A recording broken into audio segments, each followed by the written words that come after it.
Good morning, नमस्ते, आदाब, सत श्री अकाल। कैसे हैं आप सब? आप सभी का स्वागत है बग्गा पंजाबी व्लॉग्स की टॉक सीरीज़ में। टॉक सीरीज़ में आज बात करने वाले हैं क्रिकेट जगत की खबरों की। क्रिकेट जगत से बहुत सारी अपडेट्स हैं, बहुत सारी नई नई खबरें आ रही हैं जिसको लेकर मैं आ गया हूं आपके पास फिर से वापस। और जैसा कि अभी आपको पता है, इंडिया वर्सेस इंग्लैंड की T20 series, home series India के ग्राउंड पे चल रही है। तो उसमें तीसरा T20 मैच कल रात को ख़त्म हुआ है। और जैसा कि मैंने अपने पिछले वीडियो में बताया था कि ये सीरीज़ इंडिया हारने वाली है, बिल्कुल उसी तरीके से अब शुरुआत हो गई है। बिल्कुल जिस चीज़ की उम्मीद थी वही हुआ है। तीसरे T20 में इंग्लैंड ने भारत को 26 रनों से हरा दिया। बिल्कुल जान के हैरानी होगी आपको, राजकोट के मैदान पे जहाँ पे सिर्फ और सिर्फ रन बरसते हैं, ऐसा ग्राउंड जहाँ सिर्फ चौके छक्के लगते हैं, वहाँ पे भारत जब टॉस जीतता है तो फिर से फील्डिंग लेता है और हर बार ओवर कॉन्फिडेंस में एक गलत डिसीजन सूर्य कुमार यादव का, और वो गलत डिसीजन की वजह से इंडिया मैच हार जाती है।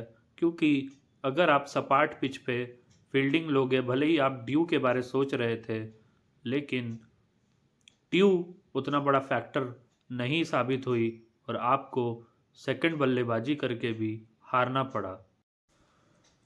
तो सूर्य कुमार यादव हर मोर्चे पे फेल नज़र आते दिख रहे हैं। पिछले साल भी, इस साल भी, हर बार की तरह इस बार भी वो आते हैं और जल्दी चले जाते हैं अपनी बेतुकी शॉट खेल के। उनको लगता है कि वो इसमें माहिर हो चुके हैं, बट माहिर होना एक अलग बात है, ओवर कॉन्फिडेंस अलग बात है।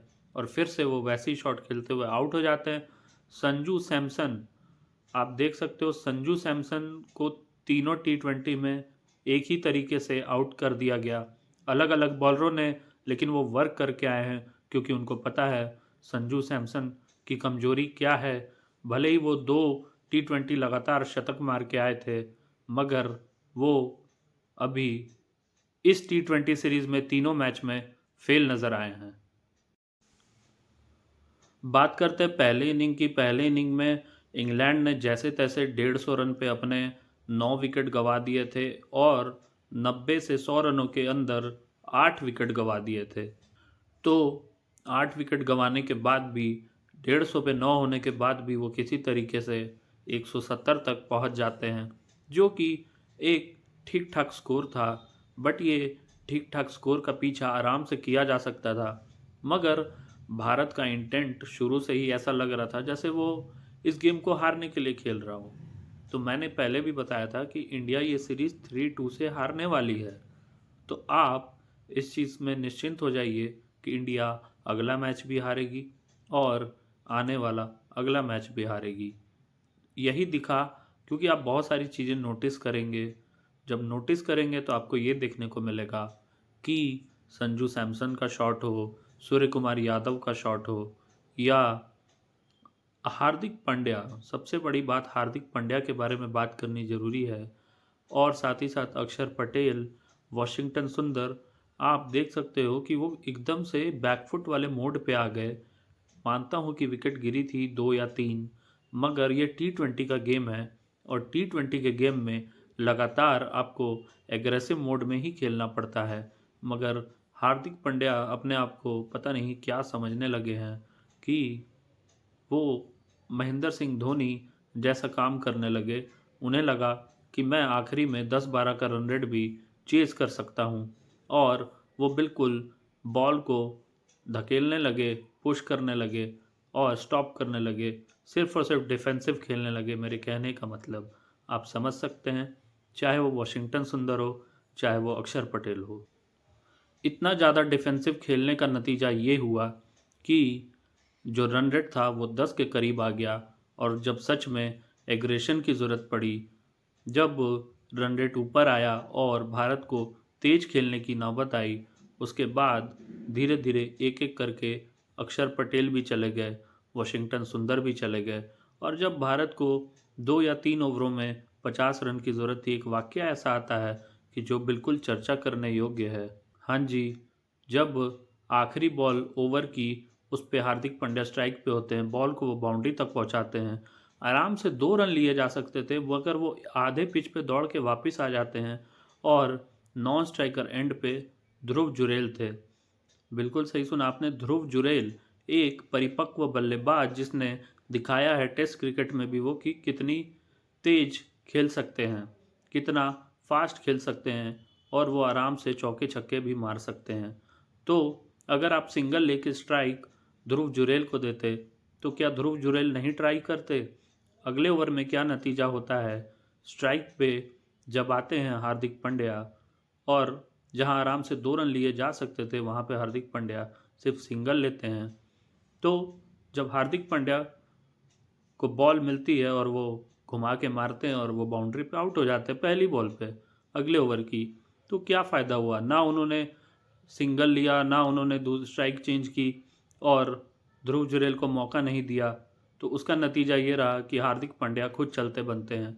तो मुझे ये समझ में नहीं आती, क्यों नहीं कोई इन चीज़ों पे बात करता है, क्यों नहीं कोई एक्शन लेता है, क्यों नहीं इस तरीके की चीज़ों पे, चाहे वो कोच हो गौतम गंभीर हो, चाहे वो टीम मैनेजमेंट हो, ये हार्दिक पांड्या के बहुत बड़े ब्रांड हैं जो उन पे वो कुछ भी करें और सब सही है।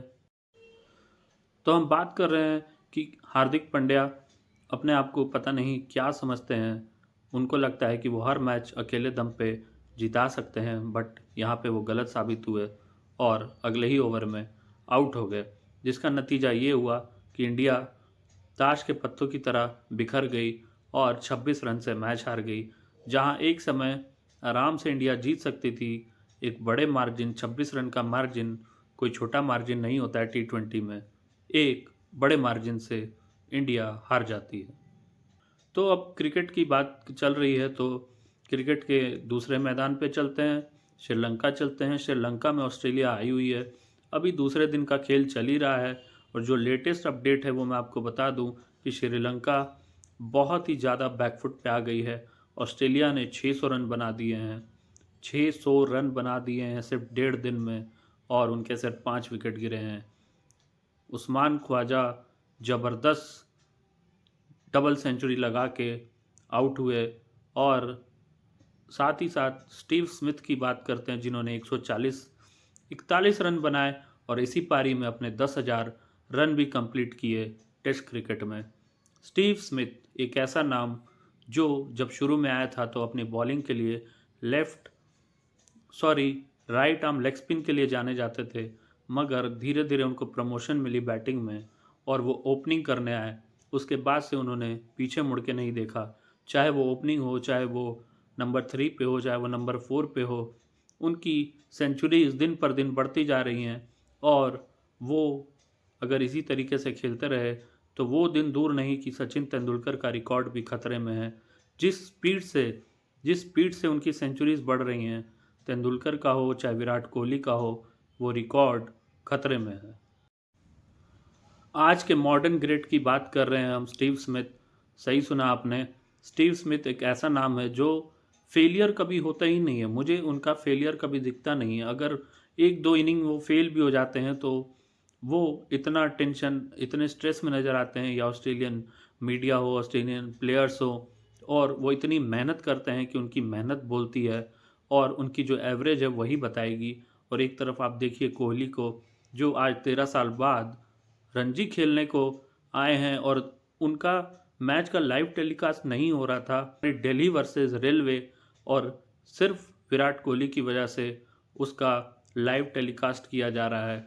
मतलब आप प्लेयर को इतना बड़ा बना देते हो, इतना महान बना देते हो कि सिर्फ एक प्लेयर के लिए आप उसका टेलीकास्ट करवाते हो। अगर वो परफॉर्म करें तब समझ में आता है।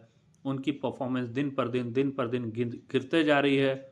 और स्टीव स्मिथ को देखिए, इन कंपैरिजन जो रूट को देखिए, आज वो फैब 4 की लिस्ट में बहुत ही ज़्यादा बाहर होते नज़र आ रहे हैं, बिल्कुल कहीं भी आसपास नहीं फटकते। स्टीव स्मिथ के हो, चाहे केन विलियमसन के हो, चाहे जो रूट के हो, वो चारों की रेस में बिल्कुल बेहद पीछे चल रहे हैं।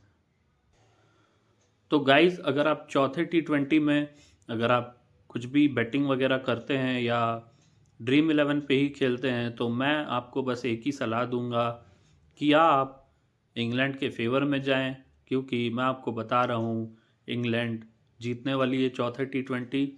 अगर नहीं जीतेगी तो आप हमें कमेंट में आके कुछ भी बोल सकते हैं, मैं बिल्कुल सुनूंगा। तो आप इस वीडियो को ज़्यादा से ज़्यादा शेयर करो, जो भी क्रिकेट लवर्स हैं, क्रिकेट प्रेमी हैं, और लाइक करो, कमेंट करो, और अपने मित्रों रिश्तेदारों तक भी वीडियो पहुंचाना ना भूलें। मिलेंगे आपको नेक्स्ट वीडियो में। और अगर आपने अभी तक हमारे चैनल को सब्सक्राइब नहीं किया है तो जल्दी से जल्दी चैनल को सब्सक्राइब कर लें, और जितने भी क्रिकेट प्रेमी हैं उनको बताएं कि अगर आप प्रेडिक्ट करना चाहते हैं तो चौथे T20 में इंग्लैंड का प्रेडिक्शन बिल्कुल 100% है। तो गाइज़, मिलेंगे आपको नेक्स्ट वीडियो में, तब तक के लिए टाटा, बाय बाय, सलाम, आदाब, सत श्री अकाल, जोहार।